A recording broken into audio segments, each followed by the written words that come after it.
Well, good afternoon, and welcome to NASA headquarters in our nation's capital. I'm Dwayne Brown from NASA's Office of Communications. Following the July 14th historic Pluto flyby by NASA's New Horizons spacecraft, the research team has begun sharing the unprecedented images and science findings with the world. And today, they have more. Ladies and gentlemen, this mission has clearly been embraced by the entire world of all ages. In fact, the numbers that are coming in with multimedia, social media, the internet, radio, TV, is in the billions. We also want to give a NASA headquarters shout out to the Johns Hopkins Applied Physics Laboratory in Laurel, Maryland for the unforgettable moments at their facility this week. And we have now transitioned here to NASA, where the future media briefings will be here. We'll have brief presentations, and then we'll open it up for questions starting here, our NASA centers, social media, and the phone lines. Social media is absolutely exploding with this mission. Follow the conversation at #PlutoFlyby, Twitter, Facebook, YouTube, and other NASA accounts on that. And if you have questions, send them in at #AskNASA. And certainly all the information you have been hearing, we'll hear today, and in the weeks and months, will be online at www.nasa.gov/New Horizons. Let me introduce you to today's participants. First up, Jim Green, Director of Planetary Science Division at NASA headquarters. Alan Stern, New Horizons Principal Investigator at the Southwest Research Institute in Boulder, Colorado. Randy Gladstone, New Horizons co-investigator at Southwest Research Institute in San Antonio. Fran Bagenal, New Horizons co-investigator, University of Colorado, Boulder. And Jeffrey Moore, New Horizons co-investigator at NASA's Ames Research Center in Moffett Field, California. With that, turn it over to you, Dr. Green, to kick us off. Thank you very much, Dwayne. Today we're going to talk about some of the fantastic discoveries about the heart of Pluto. But before we start that, what I'd like to do is really talk a little bit about the heart of the New Horizons mission. First, I want to thank APL and SWRI in particular for all the work that they've done making this mission happen. There's a whole series of contractors, our industry community, that's really made this mission the spectacular success that it is. APL hosted a fabulous historic event this week that many attended personally, but millions attended virtually, which has really been captivating. What a historic week. In particular, the heart of New Horizons that's beating and beating well and beating still was put on and produced by the Department of Energy, one of our major government partners, and that's with its radioisotope power enables us to move further out into the solar system, and it's on a trajectory to leave. Well, currently, if I can have our first graphic. Here we see New Horizons past Pluto. This is through the EISON solar system that you can get access to through the web. And as you can see, it's more than 2 million miles away from Pluto. You know, for 10 years, or nearly 10 years, the New Horizons team were always talking about each day we're closer to Pluto. Well, now each day we're further away from Pluto. But here's where it comes in that's important to remember, and that is it's during this time that we're going to be able to obtain the data from the flyby. Right now, we've only received 1 to 2% of that data on the ground. By next week, we'll have perhaps as much as 5 or 6%. And so some of the discoveries that you're going to be hearing about today has only been the tip of the iceberg and the few percent that we were able to get down since the encounter occurred on Tuesday night. And so without further ado, let me turn it over to Dwayne to introduce our next speaker. And Alan, go for it. All yours. All right. Hey, That was Someone who doesn't need an introduction. fantastic. Well, we're really happy to be here, and I want to say on behalf of our entire team, we've just had the most fun communicating about exploration and about just how exciting solar system exploration is this week. But I think Pluto's becoming a brand. It sort of sells itself, and we don't really have to work all that hard. I do want to recognize the team members who are here. We have quite a number of members of the New Horizons mission team. If they would stand up to be recognized, if you're working on New Horizons, thank you very much.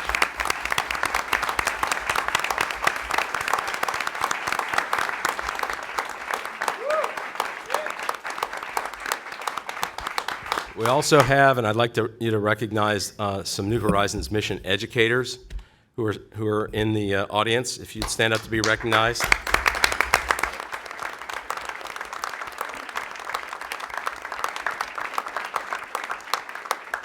And then finally, I'd like to recognize one of our science team collaborators who's come over from Europe to help us work with the data a little bit. Some of you may know Dr. Brian May. Brian?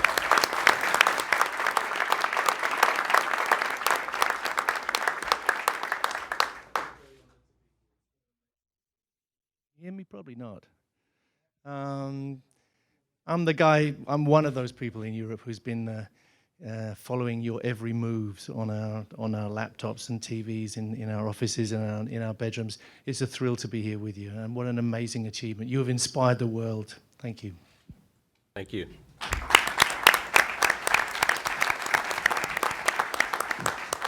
Well, while you enjoy this beautiful eye candy, the Pluto-Charon system is revealed by New Horizons in color. You really see a binary planet. Enjoy that view while I tell you a little bit of news about New Horizons. The spacecraft is doing very well. As Jim said, we're now a little over 2 million miles on the far side of Pluto. Spacecraft's performing according to plan. We exited the 9-day close approach encounter load just yesterday. We're now in the first of our departure science load. So we're looking back at the planet in that special geometry, looking at the night side, and doing various experiments and splitting our time also downlinking data. And we have been downloading a lot of data. So we have some big news, and I expect we'll have more big news next Friday when we've downloaded even more. I'll have to tell you, I'm a little biased, but I think the solar system saved the best for last. So I'm going to show you some things, and if I can have my, I'm going to start off with a little news, and then I'll pass it along to my colleagues. If I can have the next time step, the next graphic, let's see if we can bring that up. There it is. Okay, that's not very many pixels across, but that's Pluto's satellite Nix in its first well-resolved image. Now, let's set our expectations properly. As little as 3 months ago, we didn't have pictures of Pluto this good. And this is actually about twice as many pixels as the best Earth-based views of Pluto. We were able to determine Nix's size, about 25 miles across. We're able to measure its brightness, its intermediate in brightness between Charon and Pluto. In this view, we believe we're looking roughly down the pole of an elongated object, not as elongated as this pin. It's about twice as narrow in one direction as it is long, and we're kind of looking down the barrel of it right there. We'll have more to say about Nix when we get more imagery on the ground, but a fascinating satellite. And I'll move to the next time step. This is a overlay of some data from the Ralph instrument, from the composition mapping spectrometer, that for the first time identifies the location of a carbon monoxide-rich region on Pluto that had been observed from Earth for quite a long time. But now we can actually overlay it on a map. So that's a New Horizons map product overlaid with contours for the abundance of this carbon monoxide. And you can see that the peak is on the western side of Tombaugh Regio, or the heart. Very nice to be able to do that. Now, you can see it's pretty concentrated spatially. We're not sure we understand that. understand the origin of that. It could be that there's a source region there, and we'll be looking for it hard in high-resolution imagery, or there could be another explanation, but either way, it definitely catches our eye because across the rest of this disk, there's no other carbon monoxide concentration, anything like this. We already know that. So it's a very special place on the planet. Randy will shortly show you some pretty profound results concerning the atmosphere. In fact, the first results that we'll share with you about the atmosphere, and Fran will show you the detection of escaping ions from Pluto made by our plasma instruments. And then Jeff's going to talk about new terrains imaged at high resolution. I'm going to give you a little preview of that. So if I can have the next graphic, have a look at the icy, frozen plains of Pluto. Who would have expected this kind of complexity? And by the way, this scene is essentially adjacent, neighboring the mountain ranges that you saw a couple days ago. So we can see that there are stark contrasts on Pluto in terms of the geology. Jeff will show you a lot more of that, but I want to show you something else. I'm going to show you a graphic. It's a flyover made as if your eye was 25 miles over Pluto, and we can go ahead and start that. A flyover of faraway mountains and plains in the Kuiper Belt. If they can go ahead and call that up, I think you'll enjoy seeing it. If we can lower some of the, probably can't lower house lights given the television. Is that graphic available, the animation? It's being shown. There you go. We can't see it back here. There it is. Yeah. What you're looking is a scene that's about total width about 250 miles across, 400 kilometers. And these mountains soar as high above their local terrain as many of the mountains in the Rocky Mountains do here in the United States. Pretty impressive. The second flyover is of the plane that I just showed you, which we're informally calling Sputnik Planum. Well, Sputnik was an explorer too. This scene is just as wide, 250 miles across, gives you a feel for the scale of the features that you were looking at. Really beautiful, beautiful surfaces, and we're going to be seeing a lot more of this. This is 400 meter per pixel imagery, and by next week we'll have more than twice as much as the 3 frames that we've already been able to share by the end of today, and we'll share that with you as well, covering a lot more terrains. I think with that, I'm going to turn it over to Randy Gladstone to tell you about some early atmospheric results. Randy. Okay, thanks, Alan. If we could go to the first time step, and I'll show you what the atmospheres team is looking at. We have had to wait until we got past Pluto, and we're looking back towards the sun to get our best data set.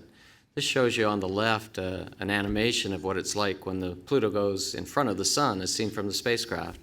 And the curves on the right show you 2 plausible atmospheric models for Pluto's atmosphere. And here we show you the data that we got coming down. And it's just count rate data. Each one of those points is 10 seconds, but we get for every point on there, we'll get a whole spectrum. And then on the way out, if we flip it, you see the green line goes back exactly the same spot. So the atmosphere is very symmetric on opposite sides of the planet. And it seems to be more consistent with the red line, which is a more sluggish atmosphere or stagnant atmosphere. So we've already eliminated, just from this little bit of data that we got, a glimpse of the data tells us, or eliminates a couple of models that were contenders up till now. So the next slide shows you, that was zoomed in at just the surface of Pluto, but we see the atmosphere way far out. So this is how our count rate went from the beginning on the left to the end on the right in the red and white curves, and Pluto's shown there in the middle. So we see the atmosphere all the way to the ground. From Earth, that inner circle around close to Pluto is the limit, the highest the stellar occultations from Earth can see, and they can't see to the ground. They can only see to 30 miles above the surface or so, out to 170 miles. We see from the ground out to 1,000 miles above the surface. So you can see this isn't a straight, simple curve. It drops slowly, and then it picks up, and then it has another bend where it picks up again. At the highest altitudes, that's nitrogen, molecular nitrogen, the main component of Pluto's atmosphere, starts to absorb the sunlight. And then lower down, methane kicks in, and then even lower down where it gets steepest, that's heavier hydrocarbons near the surface that are absorbing the sunlight. So, like I said, each point on this graph will be a whole spectrum of colors in the ultraviolet light that we're getting this signal from. And we're really looking forward to getting that data in a month or two. So, but it's very tantalizing right now, and it already is, we're able to do science with it. But that nitrogen atmosphere, because Pluto's so small, it escapes directly into space, and Fran is going to tell you what it does out there.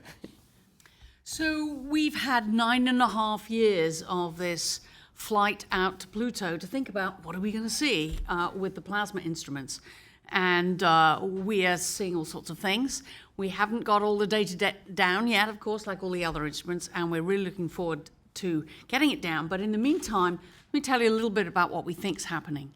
So Randy has already discussed that we know the atmosphere is nitrogen, and we suspect it's escaping because of the weaker gravity on Pluto. It's about the gravity is a lot weaker than Earth and than Mars, and so we know that it's going away. And what we think is happening is that the solar wind that comes from the sun, the protons and electrons, charged particles that are streaming out at supersonic speeds, will eventually crash into.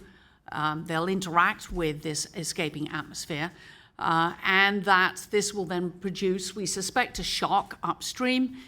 Maybe it's not quite so stark. There's some. We know that there's an upstream amount of nitrogen ions. We've already observed that with New Horizons, with the Pepsi instrument, well upstream, and that was energized by the solar wind and carried away by the solar wind. But the real question is what happens as it interacts with the denser escaping atmosphere that Randy was talking about. And so what happens is, and this graphic that you're looking at here gives you a sense of what we think's happened, is that as it escapes, the atmosphere is ionized, it's picked up by the solar wind, and the size of this interaction region actually fills out beyond the scale of the satellite. So it's a large volume. Now, we have actually flown through this with the instruments, and the next slide will show you what we think is happening, is that SWAP now has actually detected the ionized atmosphere. These are nitrogen molecules that are being ionized by photons, UV photons from the sun, and then once they're ionized, they get entrained in the solar wind and carried away. And so what we see behind Pluto is a tail, an ion tail of this ionized escaping atmosphere that's being pulled away and carried away in the solar wind. Now, when we get the rest of our data back in August or so, we really will be able to quantify, when we add the data that Randy and the atmospheric team put that together with the SWAP and Pepsi observations, we'll be able to quantify the amount of that escaping atmosphere. What we think it is, based on models and a pretty good guess, is about 500 tons per hour of material that is escaping.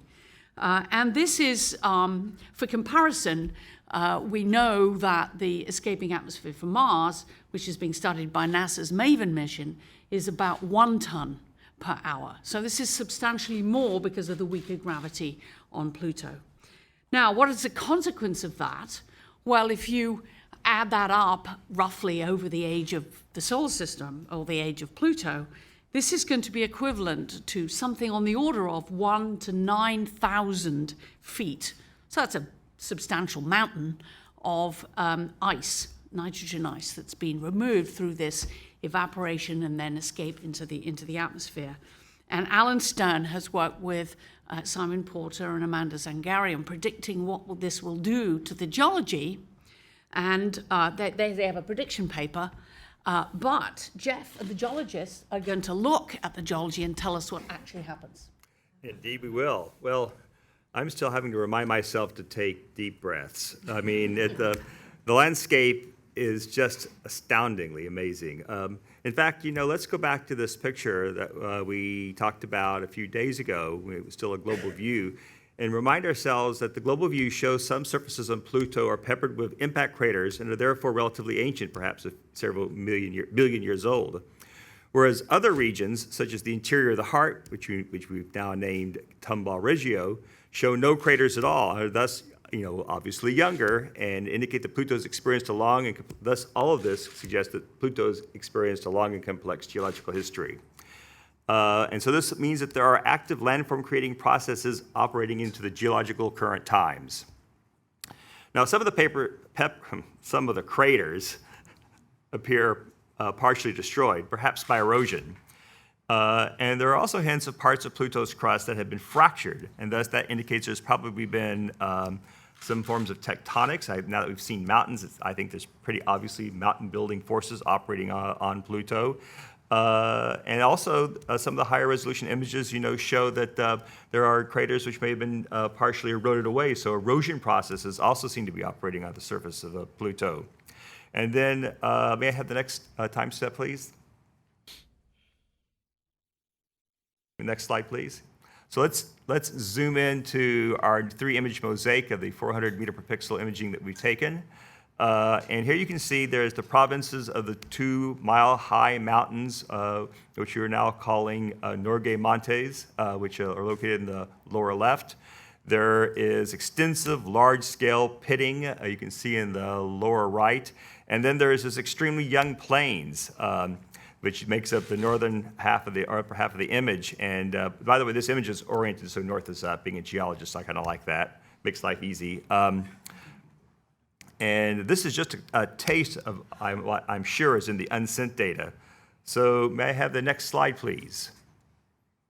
And so you see there's the names that we've assigned to them. As Alan mentioned before, we decided to name Sputnik Planum after the first artificial satellite launched into space, and thus beginning the space age. And Norgay Montes, of course, is after the Nepalese Sherpa who went up the Mount Everest with Edmund Hillary, and is the first Nepalese to have a name on any planet in the solar system. Okay, let's have the next time step, please. Okay, let's look at this little region here in the middle of Sputnik Planum. May I have the next time step, please? Okay, when I saw this image the first time, I decided I was going to call it not easy to explain terrain. So this is the frozen plains of Pluto. So when you look at this plains, you can clearly see that we've discovered a vast craterless plains that has some strange story to tell.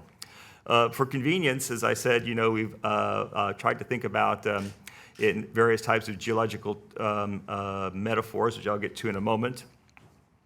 But judging from the absence of impact craters, it's clear that Sputnik Planum, couldn't possibly be more than, let's pick a round number, 100 million years old, and possibly still being shaped to this day by geological processes. So this could be, only a week old for all we know. In this image, you can see things as small as about a half a mile across. And then let's talk about some of the things we see in this scene. So let's go to the next slide, please. The surface is broken up into polygonally shaped segments, which you see are listed on this slide as irregularly shaped segments that are roughly 12 to 20 miles across. They're bordered, as you can see, by what appear to be shallow troughs. Some of these troughs have some darker material that seems to be in them. I don't know if that's material that's collected there or erupted there. I don't know, but some of the troughs do have what appears to be just dark stuff. Much more enigmatic are these clusters of hills, which I think you can see pointed out in the upper right of the frame. They appear to be elongated clumps of mounds, and they trace out the shapes of the troughs that encircle the polygons.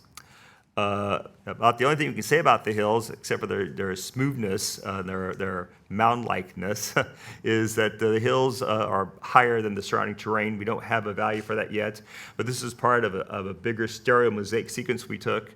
So when we get all the data down, we can tell you exactly how high they are and exactly how they're shaped, which will go a long way to help us interpret what, in fact, created these hills. We have, and thinking of the hills, we suspect that either the hills may have been pushed up from underneath along the cracks, but alternatively, a completely different explanation is that they are erosion-resistant knobs that are standing out as the surface is being massively eroded and lowered. So we don't know which of those two explanations is correct, but you can see that we can go either way. They can either be popping up or emerging from a erosion lowering process. It's lowering the entire plains. In the terrain in the lower right, I think you can see there are several of the polygons appear to be etched by fields of small pits. Now, while this identification is a little tentative because there are still compression artifacts in this first batch of data, which has been sent down to the ground with lossy compression, we will very soon receive these same images without any compression. And I think the issue of whether that is indeed vast scenes of pits will be verified probably pretty straightforward way. Similar features to these vast pitted surfaces can be seen, for instance, on the surfaces of glaciers here on the Earth. And on terrestrial glaciers, this is caused by erosion from wind and sun. But on Pluto, the erosion mechanism would have to be a process called sublimation, which is when the ice turns directly from solid to gas in the way frozen carbon dioxide or dry ice does on the Earth. So what do these features tell us about Sputnik Planum? One possibility out of many is that the polygons are signs of convection occurring within a surface layer of carbon monoxide, methane, and nitrogen ice, driven by the modest heat from the interior of Pluto itself, creating kind of the same sorts of patterns you see when you look at the surface of a boiling pot of oatmeal or like the blobs in a lava lamp. But alternatively, these polygons could be analogous to mud cracks, and they could be created by the contraction of the surface materials. But we have various ways to test those ideas, which we'll be using and reporting out in forthcoming conferences and scientific papers. And as I said before, we will learn more about these enigmatic features and terrains in much higher resolution and stereo coverage, which is still up on the spacecraft and going to come down in the next few months. And in fact, I think 20 years from now, people are going to look at the coverage we have of Sputnik Planum in particular and think we planned the whole encounter around looking at Sputnik Planum. But that's just a pure coincidence. It just worked out that way that the fates of space exploration, favor us to put some of those interesting places, directly in the sites of our highest resolution, highest quality data. So this is going to be really fun. Okay, so to be a little more speculative, we also saw one other thing. So may I have the next slide, please? So let's zoom into this area that's just northwest of the one we just looked at. There you go. Okay, so these dark smudges appear to be aligned and running from upper left to lower right and may have been produced by winds blowing across Pluto's icy surface. May I have the next slide, please? And so on Mars and Earth, similar features are what scientists call wind streaks and are produced when prevailing winds cause erosion or deposition, we're not sure which of those, material behind topographic obstacles. And don't ask me what the topographic obstacles are because we can't quite tell yet, but we will be able to tell you when we get the rest of our data down. But alternatively, and this is even more speculative, they may be plume deposits associated with glaciers, like those seen on Neptune's icy satellite Triton. The plumes themselves, if they exist on Pluto, have not been spotted yet. So this is not an announcement we've spotted plumes or geysers or anything like that on Pluto. But of course, we will be looking for them in images yet to be received from the spacecraft. So, let me conclude by saying these are the early days of the post-encounter analysis. And as extraordinary and provocative as these images are, we are in the most preliminary stages of our investigations. And we're still entertaining, as you can tell, the widest range of hypotheses. We are acutely aware that jumping to conclusions comes at great peril. So with that caveat, I am going to pass it back to Dwayne. Thank you all. Let's give this team a round of applause.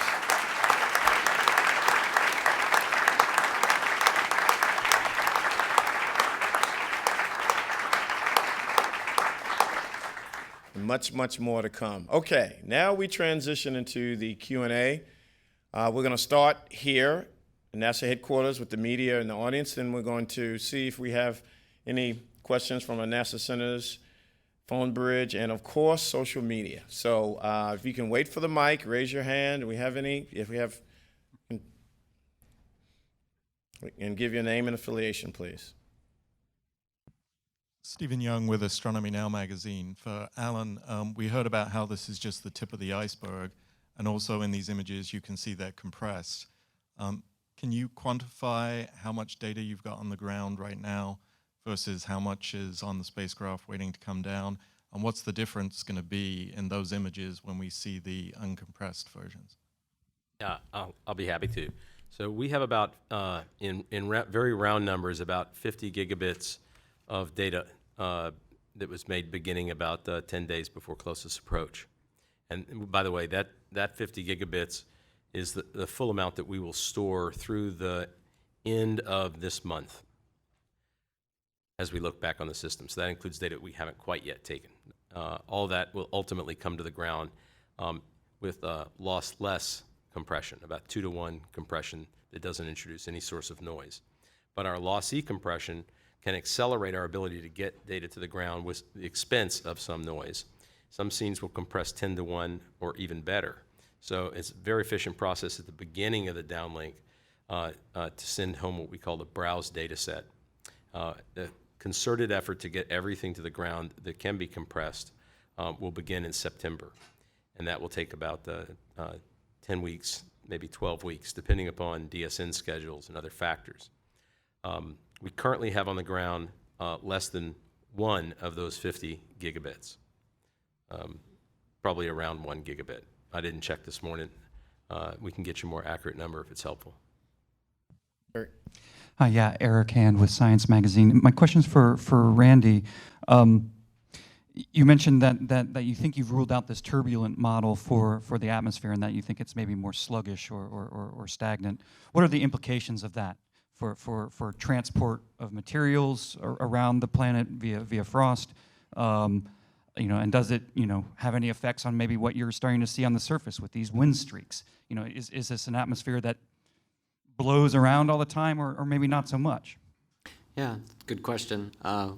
We still don't have a good measure of the lowest atmosphere, where it's very complicated. The atmosphere, we think of all the atmosphere on Pluto is sort of compressed into a very thin layer near the surface, where the winds can be up to a few meters per second easily, and those numbers are good enough to launch or loft particles off the surface, at micron sizes. So it's not inconsistent at all, even with the sluggish atmosphere, to be able to move stuff around still.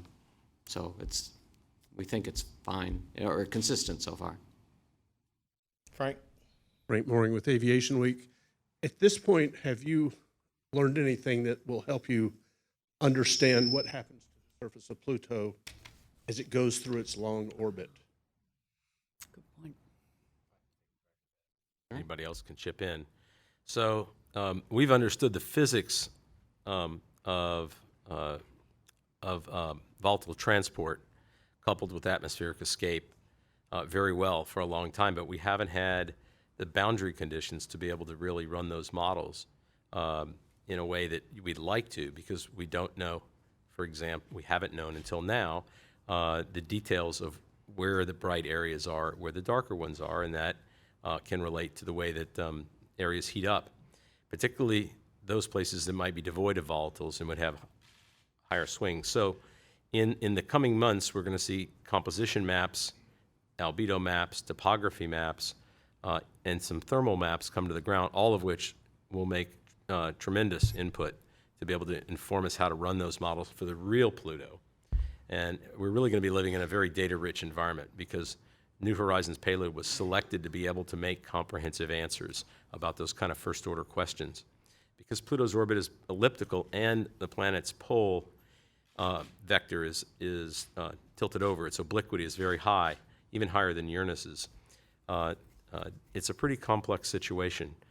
We know how to model it, and once we get this data on the ground, I think we're going to get some spectacular results. It'll show us not just what happens, Frank, around a 248-year orbit, which itself is pretty interesting, but over much longer timescales. I, for example, am very interested in how the volatiles transport over long times around the planet, and whether sufficient material moves around the planet to actually, or to potentially, bury structures or be removed from structures so that we see them at different times in Pluto's seasonal cycles.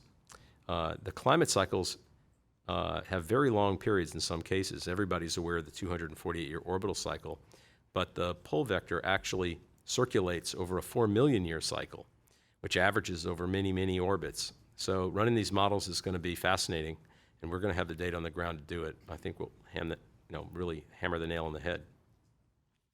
Okay, as we're going to come back, I'm going to go to the phone lines. And for the media, like we've had at all of our briefings, there are lots of media from all over the world. They're going to want to try to ask questions. I want to try to get to as many of you as possible, so please limit your questions to one.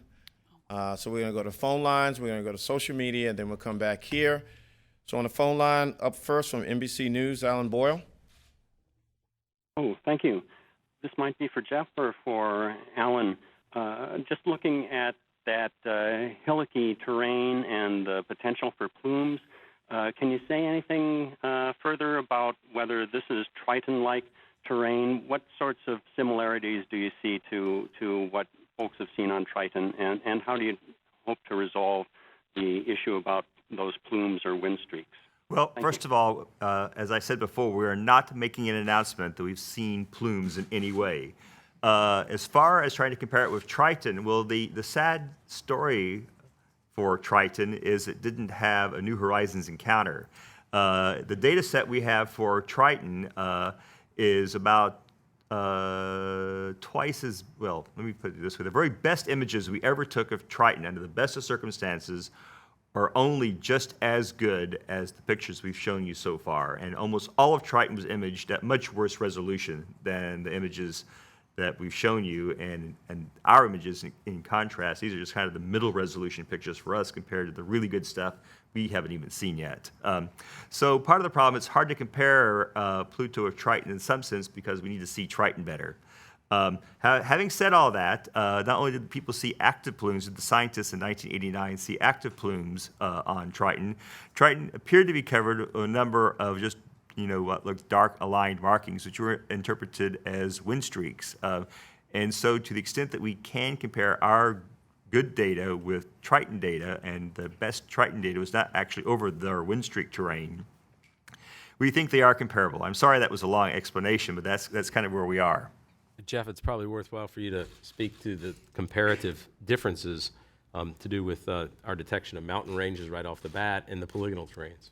Well, right. I mean, for one thing, as people have, for many years, since the 1970s at least, wondered whether these very evolved young terrains you see on the giant icy moons of the gas giants were made that way because of a process called tidal heating, where the moons interact with themselves and with the body that they're orbiting around to basically heat up their interiors through friction. And so when people see like Io's volcanoes erupting, Io's a volcanic moon of Jupiter, they are attributed to this process called tidal torque heating. But the question was, could icy worlds, minding their own business, not orbiting some giant planet, also be geologically active? And the answer is obviously yes. Pluto is every bit as geologically active as any place we've seen any place else in the solar system. And this really does answer sort of a fundamental question about, are ice worlds able to do their thing in their own right, and are they dependent upon the help of the big planets they orbit around? Next up, Pete Spots, Christian Science Monitor. Pete? Thank you very much. And I think this is for Dr. Moore. One of the detailed question when you were talking about the height of these hills inside these trenches as being above the surrounding terrain, is that, just to be clear, is that the terrain trenches or the actual interiors of the polygons? And do you have any sort of depth estimates for those troughs and any sort of ballpark estimates for the heights of the hills? Okay, well, the height of the hills appear, and we don't have any quantitative data to say much more than this, appear to be a little higher than the surface represented by the polygons. We don't have any direct measurements of shadows and so on. As I've said before, we will be receiving data that's 6 or 7 times higher resolution and in stereo. So there's hardly even any point in speculating too much about the height of the hills, and we can give you the answer explicitly very soon in the next few months. Next up, Ken Kramer, University Today. Ken? Congratulations, great results. I think my question also is about these polygons. I wonder, that Phoenix landed on polygons a few years back. I wonder, is that a reasonable comparison at all? Is there any relationship to them at all, or are they totally different? Thanks. Well, you are right that when you look at large polygons elsewhere in the solar system, the surface that is most reminiscent of the surface we are looking at is the high altitudes, the high latitudes of the northern hemisphere of Mars. And indeed, the Phoenix lander did land on such polygonal terrain near the Arctic of Mars.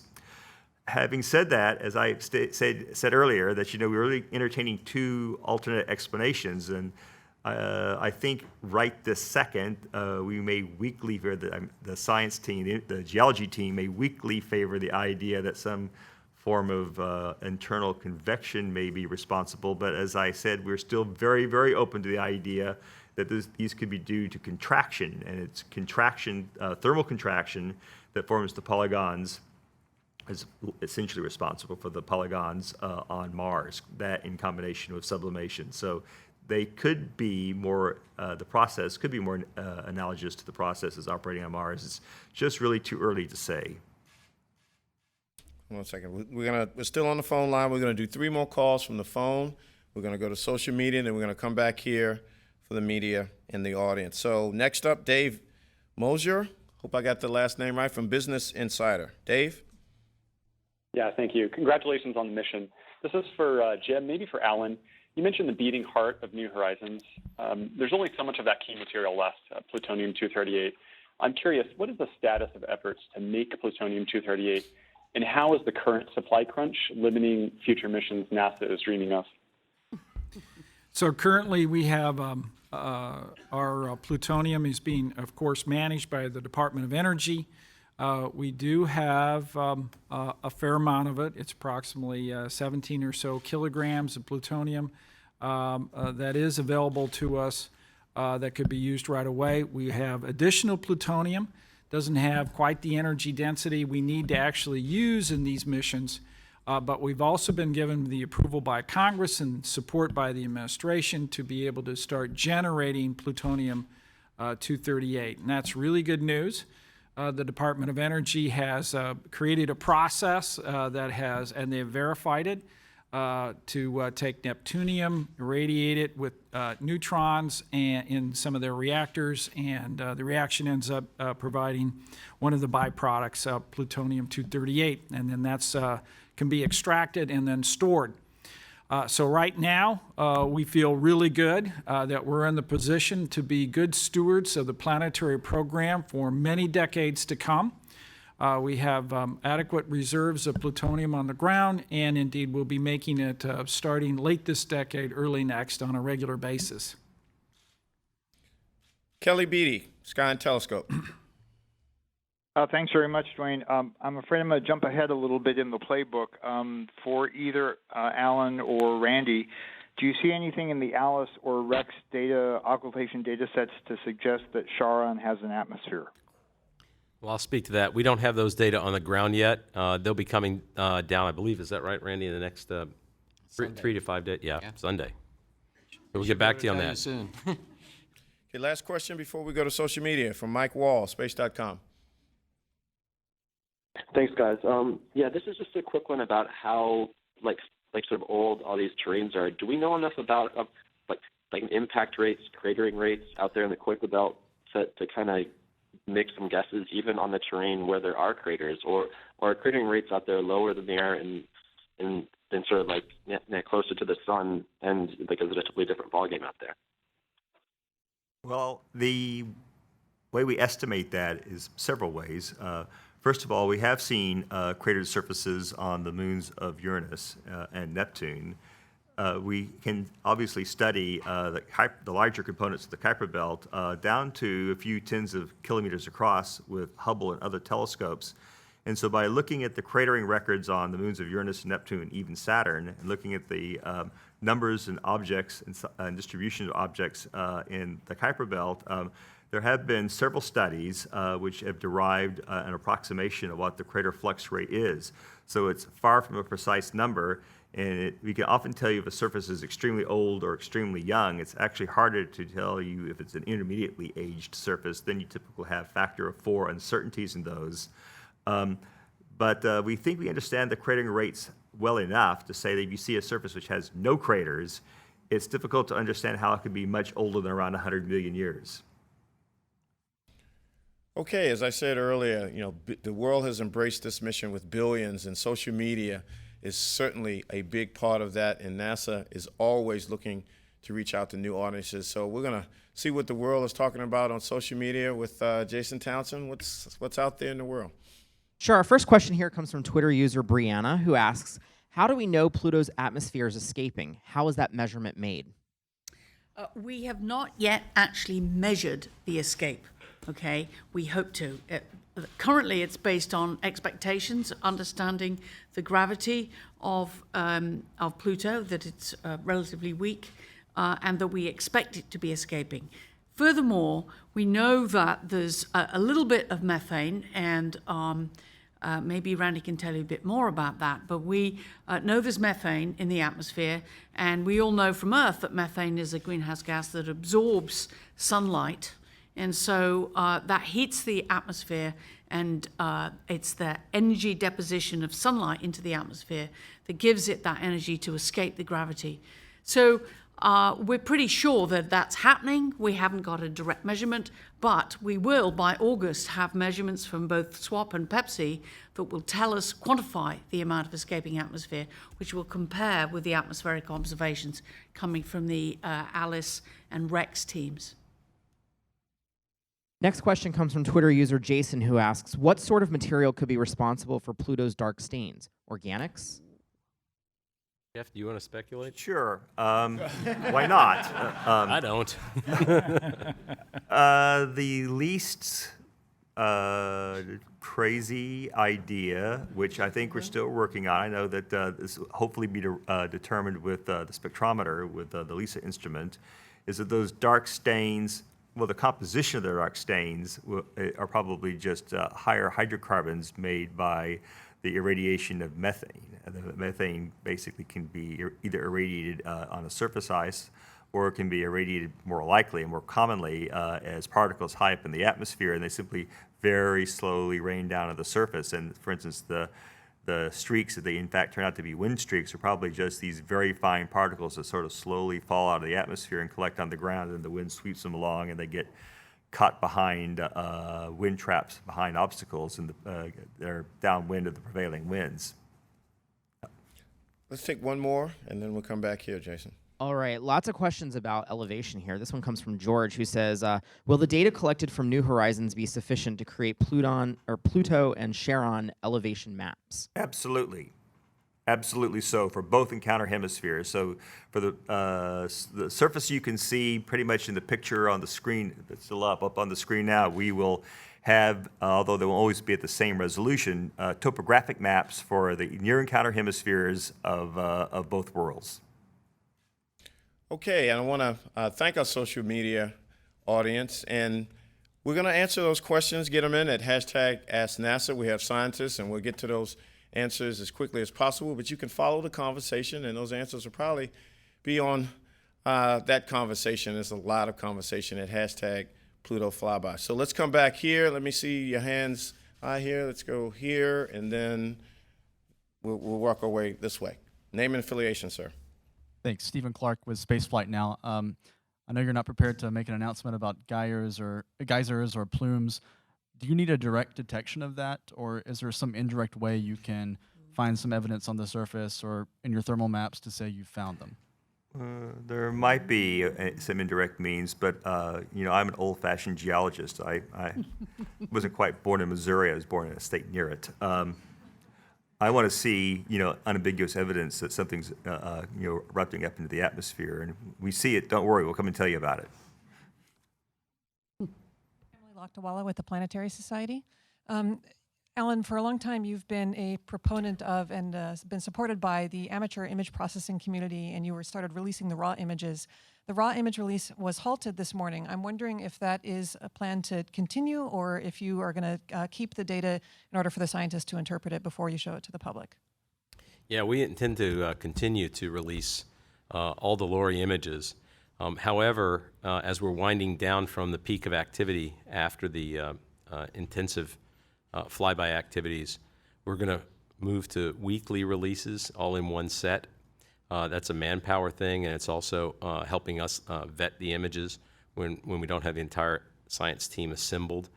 The data is really going to start to flow in the fall. And before that, after the next week or so, one of the things we want to make sure the amateur community knows is that we're going to turn to getting the plasma data and other what's so-called low-speed data sets to the ground. So there'll be a long gap. It's not because we're stopping the sharing. It's because we're not sending imagery to the ground in the month of August and early parts of September.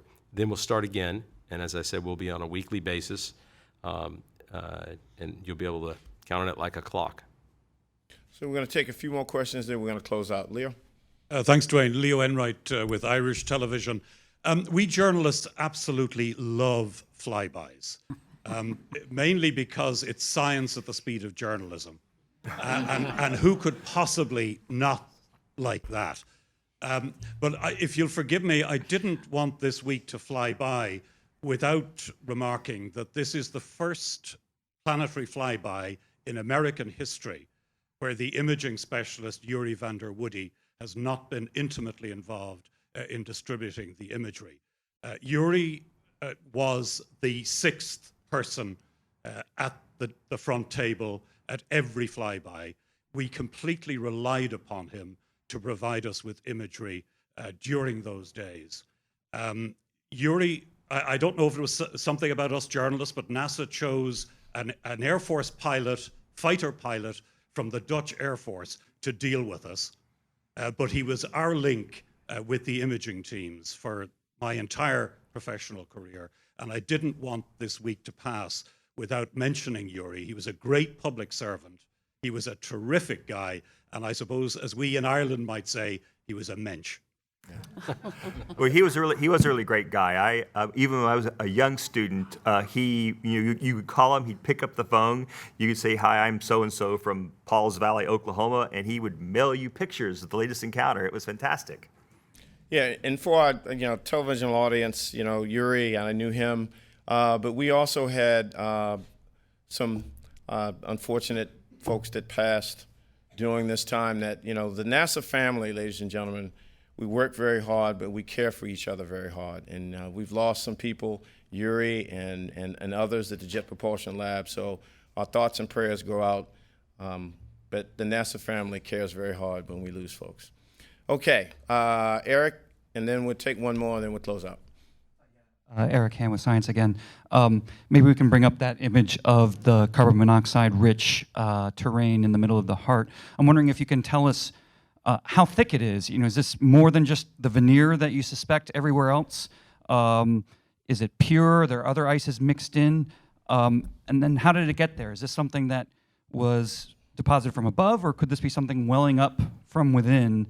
And even if you can't say right now, how would you approach distinguishing between those two things? Gosh, So go ahead. All right. I'm going to say a couple words about that, and we specifically brought along our composition team lead, Will Grundy, who's down in the audience, who has a microphone, because we thought we might get a question about that, and his team led the work. We know that what we're looking at is at least thick enough to make that absorption. It's at least the veneer, but it could be quite a deep layer. Will? Yeah, you said it exactly right. You only need a centimeter or something to produce an absorption of that depth. So we know that there's a lid that includes a lot of carbon monoxide, but how that interacts is potentially quite subtle. It is soluble in nitrogen ice, which is also widespread around the surface, and methane is also partially soluble in that mixture. And so how they combine, we really don't know yet, and we're going to have to do some detailed modeling. I like the scenario of it upwelling from below, but I don't think we're anywhere near proving that that's what's happening. Last question. The Planetary Society, it's for Randy. I'm just wondering if you can tell me if you see any signs of atmospheric structure in your occultation yet? Yeah, those kinks that you saw in the occultation profile tell us where one atmospheric species is absorbed out and the other one takes up. So that's not really structure, but just from the shape of those profiles, we know how extended the atmosphere is. It actually might be a little cooler than we thought, but we'll get that later. Okay, well, ladies and gentlemen, folks watching from all over the world, the Pluto story is just beginning. You can follow the conversation on all the NASA social media accounts, and of course, go to www.nasa.gov/New Horizons. I want to thank folks for joining us and witnessing history, space exploration. We have another press conference coming up next Friday on the 24th time, TBD. Thanks for joining us. Science never sleeps.